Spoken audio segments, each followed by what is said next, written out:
Chapter 15. I am too warm. Christian warm. His head is on my shoulder, and he's breathing softly on my neck while he sleeps, his legs threaded through mine, his arm around my waist. I linger on the edge of consciousness, aware that if I wake fully I'll wake him too, and he doesn't sleep enough. Hazily my mind wanders through the events of yesterday evening. I drank too much. Boy, did I drink too much. I'm amazed. Christian let me. I smile as I remember him putting me to bed. That was sweet, real sweet, and unexpected. I conduct a quick mental inventory of how I'm feeling. Stomach, fine. Head, surprisingly fine, but fuzzy. My palm is still red from last night. Sheesh. Idly I think about Christian's palms when he spanked me. I squirm and he wakes. What's wrong? Sleepy gray eyes search mine. Nothing. Good morning. I run the fingers of my uninjured hand through his hair. Mrs. Gray, you look lovely this morning, he says, kissing my cheek. And I light up from within. Thank you for taking care of me last night. I like taking care of you. It's what I want to do, he says quietly, but his eyes betray him as triumph flares in their gray depths. It's like he's won the World Series or the Super Bowl. 50. You make me feel cherished. That's because you are, he murmurs, and my heart clenches. He clasps my hand, and I wince. He releases me immediately, alarmed. The punch? He asks. His eyes frost as he scrutinizes mine, and his voice is laced with sudden anger. I slapped him. I didn't punch him. That fucker. I thought we dealt with this last night. I can't bear that he touched you. He didn't hurt me. He was just inappropriate. Christian, I'm okay. My hand's a little red.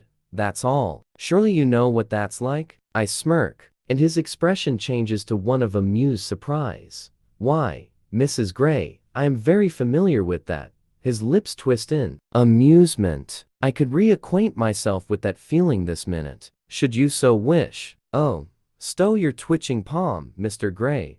I stroke his face with my injured hand, my fingers caressing his sideburn. Gently I tug the little hairs. It distracts him, and he takes my hand and plants a tender kiss on my palm. Miraculously, the pain disappears. Why didn't you tell me this hurt last night? I didn't really feel it last night. It's okay now. His eyes soften and his mouth twists. How are you feeling? Better than I deserve. That's quite a right arm you have there, Mrs. Gray. You do well to remember that, Mr. Gray. Oh, really? He rolls suddenly so that he's fully on top of me, pressing me into the mattress, holding my wrists above my head. He gazes down at me. I'd fight you any day, Mrs. Gray. In fact, subduing you in bed is a fantasy of mine. He kisses my throat. What? I thought you subdued me all the time. I gasp as he nibbles my earlobe. But I'd like some resistance, he murmurs, his nose skirting my jaw. Resistance? He stops, releasing my hands, and leans up on his elbows. You want me to fight you? Here? I whisper, trying to contain my surprise. Okay, my shock. He nods, his eyes hooded but wary as he gauges my reaction. Now, he shrugs, and I see the idea flit through his mind. He gives me his shy smile and nods again, slowly. Oh my. He's tense, lying on top of me, and his growing erection is digging tantalizingly into my soft, willing flesh, distracting me. What's this about? Brawling? Fantasy? Will he hurt me? My inner goddess shakes her head. Never. Is this what you meant about coming to bed angry? He nods once more, his eyes still wary. My 50 wants to rumble. Don't bite your lip, he warns, compliantly. I release my lip. I think you have me at a disadvantage, Mr. Gray. I bat my lashes and squirm provocatively beneath him. This could be fun. Disadvantage? Surely you've already got me where you want me? He smirks and presses his groin into mine once more. Good point, well made, Mrs. Gray. He whispers and quickly kisses my lips. Abruptly, he shifts and takes me with rolling over so I'm straddling him. I grab his hands, pinning them to the side of his head, and ignore the protesting ache from my hand. My hair falls in a chestnut veil around us, and I move my head so that the strands tickle his face. He jerks his face away, but doesn't try to stop me. So, you want to play rough? I ask, skimming my crotch over his. His mouth opens and he inhales sharply. Yes, he hisses, and I release him. Wait, I reach over for the glass of water beside the bed. Christian must have left it here. It's cool and sparkling, too cool to have been sitting here for long, and I wonder when he came to bed. As I take a long draft, Christian trails his fingers in small circles up my thighs, leaving tingling skin in their wake before he cups and squeezes my naked behind. Taking a leaf from his impressive repertoire, I lean forward and kiss him, pouring clear cool water into his mouth. He drinks. Very tasty, Mrs. Gray, he murmurs, sporting a boyish and playful grin. After placing the glass back on the bedside table, I remove his hands from my backside and pin them by his head once more. So I'm supposed to be unwilling? I smirk. Yes. I'm not much of an actress. He grins. Try. I lean down and kiss him chastely. Okay. I whisper, trailing my teeth along his jaw, feeling his prickly stubble beneath my teeth and my tongue. Christian makes a low, sexy sound in his throat and moves, tossing me onto the bed beside him. I cry out in surprise. Then he's on top of me, and I start to struggle as he makes a grab for my hands. Roughly, I place my hands on his chest, pushing with all my might, trying to move him. While he endeavors to pry my legs apart with his knee, I continue pushing at his chest. Geez, he's heavy, but he doesn't flinch, doesn't freeze as he once might have. He's enjoying this. He attempts to grab my wrists and finally captures one, despite my valiant attempts to twist it free. It's my sore hand, so I surrender it to him, but I grab his hair with my other hand and pull hard. He yanks his head free and gazes down at me, his eyes wild and carnal. Savage, he whispers, his voice laced with salacious delight. In response to this one whispered word, my libido explodes, and I stop acting. Again, I struggle in vain to wrest my hand out of his hold. At the same time, I try to hook my ankles together and attempt to buck him off me. He's too heavy. Gah! It's frustrating and hot. With a groan, Christian captures my other hand. He holds both my wrists in his left hand, and his right travels leisurely, insolently, almost down my body, fondling and feeling as it goes, tweaking my nipple on the way. I yelp in response, pleasure spiking short, sharp, and hot from my nipple to my groin. I make another fruitless attempt to buck him off, but he's just too on me. When he tries to kiss me, I jerk my head to the side so he can't. Promptly, his insolent hand moves from the hem of my t-shirt up to my chin, holding me in place as he runs his teeth along my jaw, mirroring what I did to him earlier. Oh baby, fight me, he murmurs. I twist and writhe, trying to free myself from his merciless hold, but it's hopeless. He's much stronger than me. He's gently biting at my lower lip as his tongue tries to invade my mouth, and I realize I don't want to resist him. I want him now. I always do. I stop fighting and fervently return his kiss. I don't care that I haven't brushed my teeth. I don't care that we're supposed to be playing some game. Desire, hot and hard, surges through my bloodstream, and I'm lost. Unhooking my ankles, I wrap my legs around his hips and use my heels to push his pajamas down over his behind. Anna, he breathes, and he kisses me everywhere, and we're no longer wrestling, but all hands and tongues and touch and taste. Quick and urgent. Skin, he murmurs hoarsely, his breathing labored. He drags me up and tugs off my t-shirt in one swift move.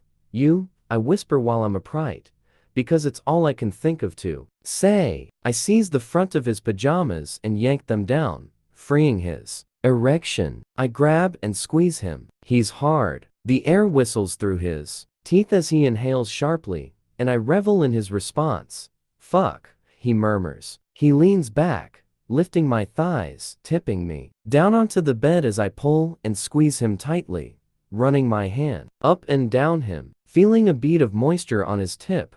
I swirl it around with my thumb. As he lowers me to the mattress, I slip my thumb in my mouth to taste him while his hands travel up my body, caressing my hips, my stomach, my breasts. Taste good? He asks as he hovers over me, blazing. Yes. Here.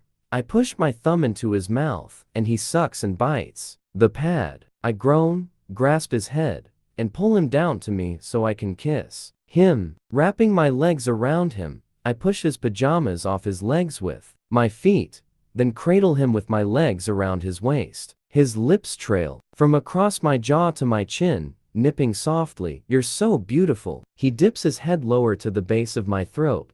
Such beautiful skin. His breath is soft as his lips glide down to my breasts. What? I'm panting, confused, wanting, now waiting. I thought this was going to be quick.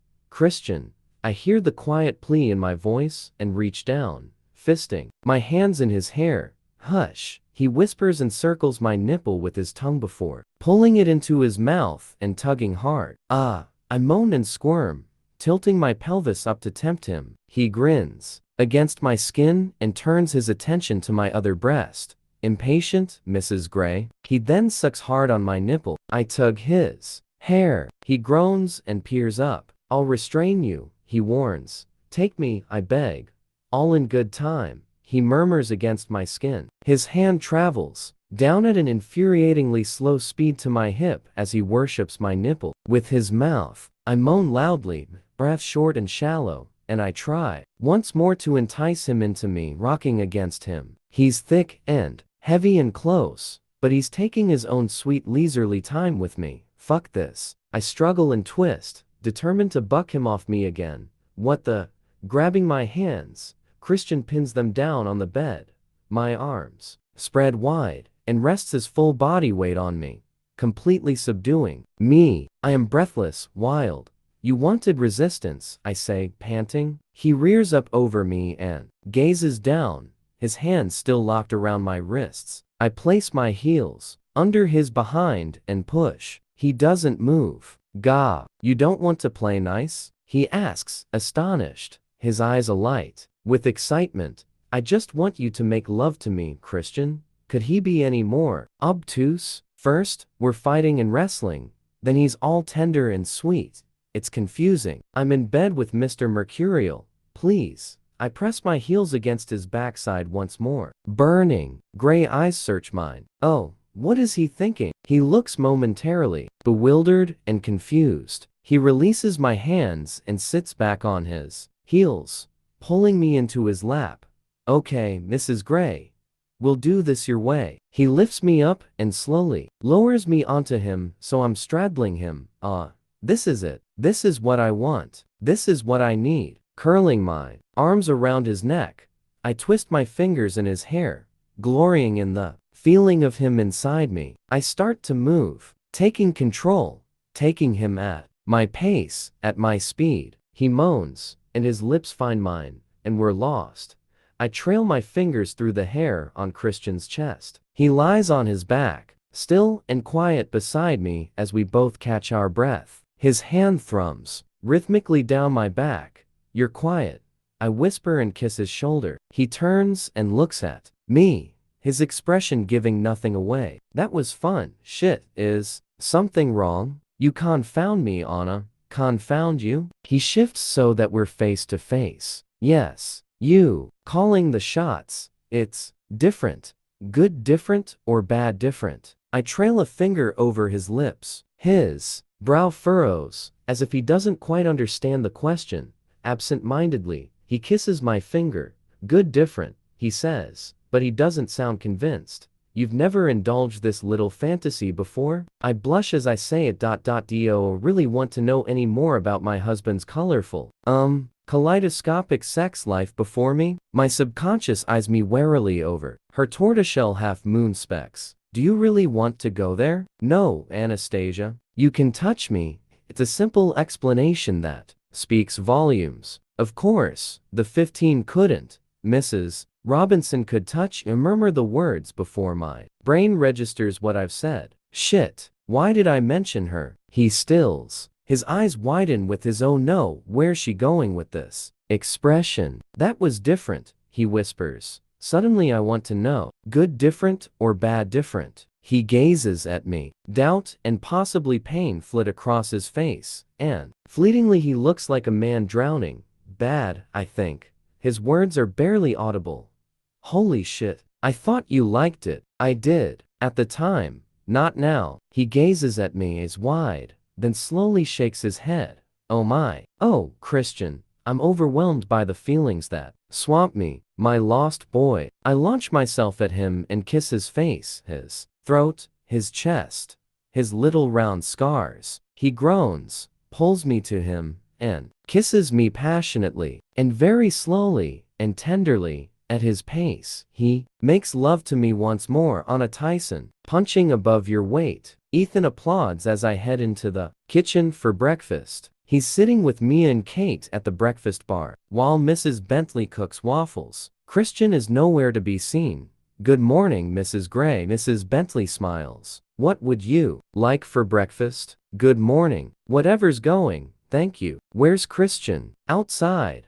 Kate gestures with her head toward the backyard. I wander over to the window that looks out over the yard and the mountains beyond. It's a clear, powder blue summer day, and my beautiful husband is about 20 feet away in deep discussion with some guy.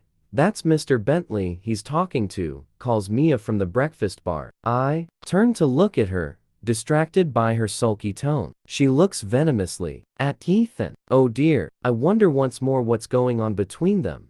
Frowning, I turn my attention back to my husband and Mr. Bentley. Mrs. Bentley's husband is fair-haired, dark-eyed, and weary, dressed in work pants and an Aspen Fire Department t-shirt. Christian is dressed in his black jeans and t-shirt. As the two men amble across the lawn toward the house, lost in their conversation, Christian casually bends to pick up what looks like a bamboo cane that must have been blown over or discarded in the flower bed. Pausing, Christian absent-mindedly holds out the cane at arm's length as if weighing it carefully and swipes it through the air. Just once. Oh. Mr. Bentley appears to see nothing odd in his behavior. They continue their discussion nearer to the house this time. Then pause once more, and Christian repeats the gesture. The tip of the cane hits the ground. Glancing up, Christian sees me standing at the window. Suddenly I feel as if I'm spying on him. He stops. I give him an embarrassed wave, then turn and walk back to the breakfast bar. What were you doing? Asks Kate. Just watching Christian. You have got it bad. She snorts. And you don't. Oh, soon-to-be sister-in-law, I reply, grinning and trying to bury the disquieting visual of Christian wielding a cane. I am startled when Kate leaps up and hugs me. Sister, she exclaims, and it's hard not to be swept up in her joy. Hey, sleepyhead, Christian wakes me. We're about to land. Buckle up. I fumble sleepily for my seatbelt, but Christian fastens it for me. He kisses my forehead before settling back into his seat. I lean my head on his shoulder again and close my eyes. An impossibly long hike and a picnic lunch on top of a spectacular mountain have exhausted me. The rest of our party is quiet, even Mia. She looks despondent, as she has all day. I wonder how her campaign with Ethan is going. I don't even know where they slept last night. My eyes catch hers, and I give a small "are you okay" smile. She gives me a brief sad smile in return and goes back to her book. I peek up at Christian through my lashes. He's working on a contract or something, reading it through and annotating the margins, but he seems relaxed. Elliot is snoring softly beside Kate. I have yet to corner Elliot and quiz him about GIA, but it's been impossible to pry him away from Kate. Christian isn't interested enough to ask, which is irritating, but I haven't pressed him. We've been enjoying ourselves too much. Elliot rests his hand possessively on Kate's knee. She looks radiant, and to think that only yesterday afternoon she was so unsure of him. What did Christian call him? Leliot, perhaps. That's a family nickname. It was sweet. Better than Manwar. Abruptly, Elliot opens his eyes and gazes straight at me. I blush, caught staring. He grins. I sure love your blush, Anna, he teases, stretching. Kate gives me herself satisfied. Cat ate the canary smile. First Officer Bagley announces our approach to SeaTac, and Christian clasps my hand. How was your weekend, Mrs. Gray? Christian asks once we're in the Audi heading back to Escala. Taylor and Ryan are up front. Good, thank you. Smile, feeling shy all of a sudden. We can go anytime. Take anyone you wish to take. We should take Ray. He'd like the fishing. That's a good idea. How was it for you? I ask. Good, he says after a moment. Surprised by my question. Think. Real good. You seem to relax. He shrugs. I knew you were safe. I frown. Christian, I'm safe most of the time. I've told you before. You'll keel over at 40 if you keep up this level of anxiety. And I want to grow old and gray with you. I grasp his hand. He looks at me as if he can't comprehend what I'm saying. He gently kisses my knuckles and changes the subject. How's your hand? It's better, thank you. He smiles. Very good, Mrs. Gray. You ready to face GIA again? Oh crap. I'd forgotten we were seeing her this evening to go over the final plans. I roll my eyes. I might want to keep you out of the way. Keep you safe. I smirk. Protecting me? Christian is laughing at me. As ever, Mr. Gray. From all sexual predators, I whisper. Christian is brushing his teeth when I crawl into bed. Tomorrow we go. Back to reality, back to work. The paparazzi, and to Jack in custody, but with the possibility that he has an accomplice.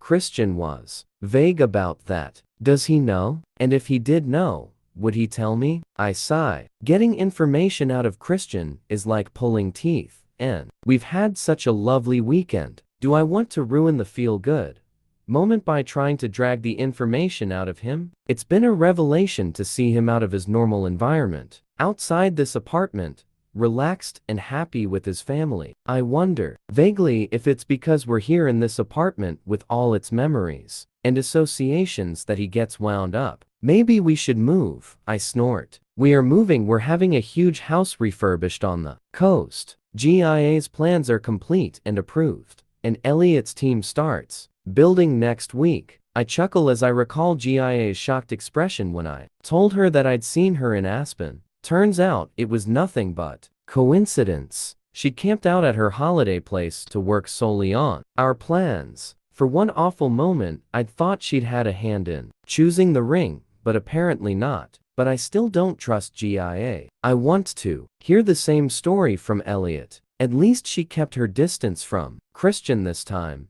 I look out at the night sky. I will miss this view, this panoramic vista. Seattle at our feet. So full of possibilities, yet so far removed. Maybe that's Christian's problem. He's been too isolated from real life for too long, thanks to his self-imposed exile. Yet with his family around him, he is less controlling, less anxious, freer, happier. I wonder what Flynn would make of all that. Holy crap. Maybe that's the answer. Maybe he needs his own family. I shake my head in denial. We're too young, too new to all this. Christian strides into the room, looking his usual gorgeous but pensive self.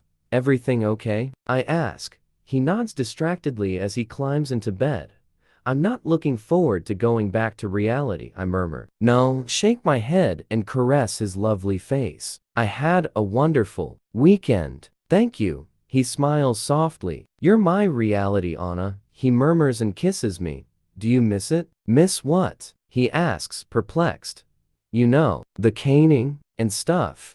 I whisper, embarrassed. He stares at me, his gaze impassive. Then doubt crosses his face. Where is she going with this look? No, Anastasia, I don't. His voice is steady and quiet. He caresses my cheek. Dr. Flynn said something to me when you left. Something that's stayed with me. He said I couldn't be that way if you weren't so inclined. It was a revelation. He stops and frowns. I didn't know any other way. Anna, now I do. It's been education. We educate you? I scoff. His eyes soften. Do you miss it? He asks. Oh, I don't want you to hurt me, but I like to play, Christian. You know that. If you wanted to do something, I shrug, gazing at him. Something? You know, with the flogger or your crop. I stop, blushing. He raises his brow, surprised. Well, we'll see. Right now, I'd like some good old-fashioned vanilla. His thumb skirts my bottom lip, and he kisses me once more. From Anastasia Gray. Subject: Good morning. Date: August 29, 2011, 09:14.to. Christian Gray. Mr. Gray, I just wanted to tell you that I love you. That is all. Yours always, a X. Anastasia Gray. Editor: SIP. From Christian Gray. Subject: Banishing Monday Blues. Date: August 29, 2011, 09:18.to. Anastasia Gray. Mrs. Gray, what gratifying words to hear from one's wife, errant or not, on a Monday morning. Let me assure you that I feel exactly the same way. Sorry about the dinner this evening. I hope it won't be too tedious for you. X. Christian Gray, CEO, Gray Enterprises Holdings, Inc. Oh yes, the American Shipbuilding Association dinner. I roll my eyes. More stuffed shirts. Christian really does take me to the most fascinating functions. From Anastasia Gray. Subject: Ships that pass in the night. Date: August 29, 2011, 09:26.to. Christian Gray. Dear Mr. Gray, I am sure you can think of a way to spice up the dinner. Yours in anticipation, Mrs. G. X. Anastasia Non-Errant Gray. Editor: SIP. From Christian Gray. Subject: Variety is the spice of life. Date: August 29, 2011, 09:35.to. Anastasia Gray. Mrs. Gray, I have a few ideas. X. Christian Gray, CEO, Gray Enterprises Holdings, Inc. Now impatient for the Asa dinner, Inc.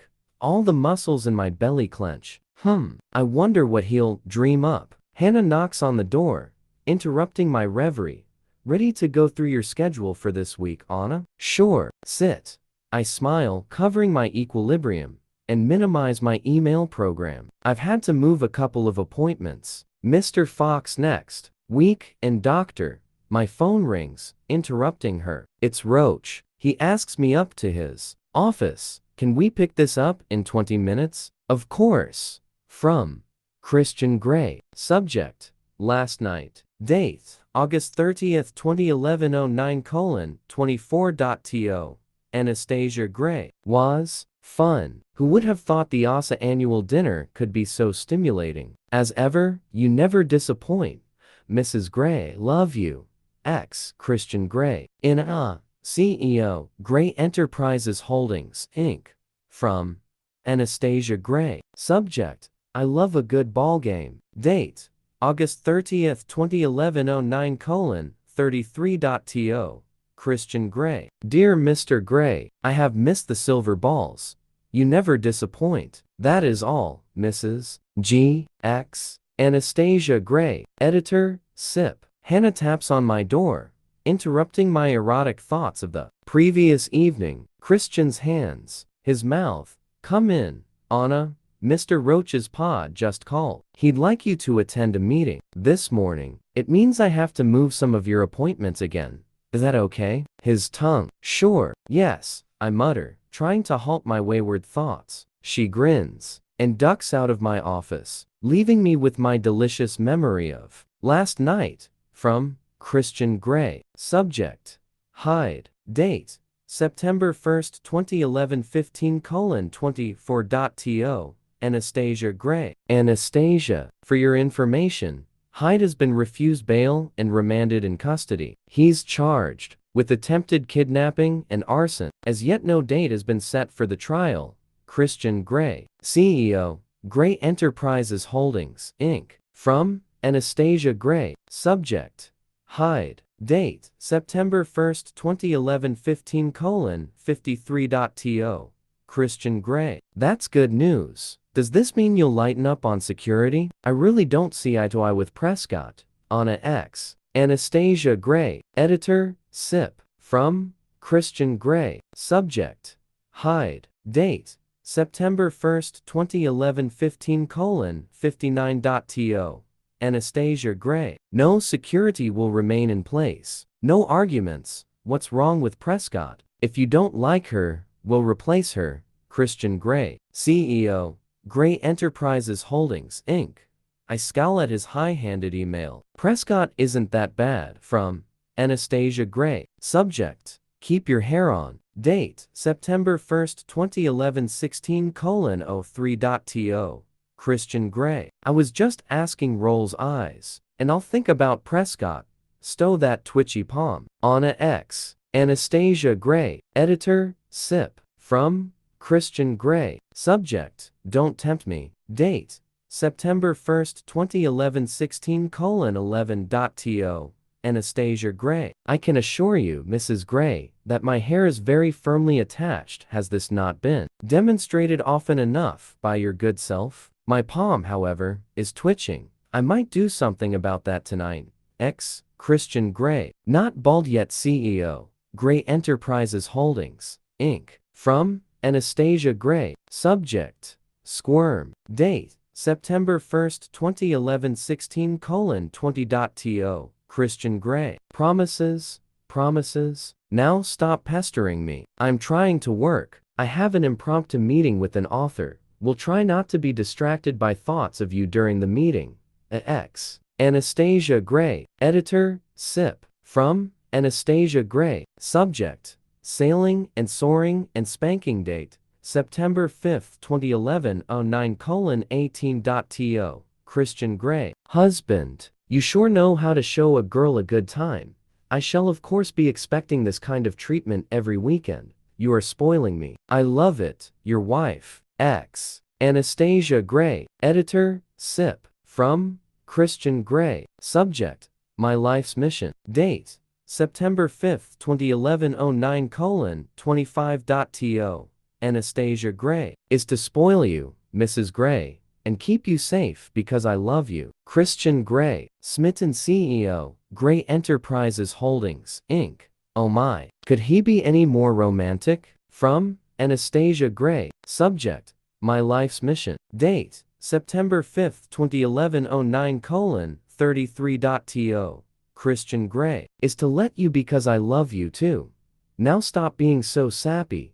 You are making me cry. Anastasia Gray. Equally smitten. Editor, SIP. The following day, I gaze at the calendar on my desk. Only 5 days until September 10, my birthday. I know we are driving out to the house to see how Elliot and his crew are progressing. I wonder if Christian has any other plans? I smile at the thought. Hannah taps on my door. Come in. Prescott is hovering outside. Odd. Hi, Anna, says Hannah. There's a Leila Williams here to see you. She says it's personal. Leila Williams? I don't know of. My mouth goes dry, and Hannah's eyes widen at my expression. Leila? Fuck. What does she want?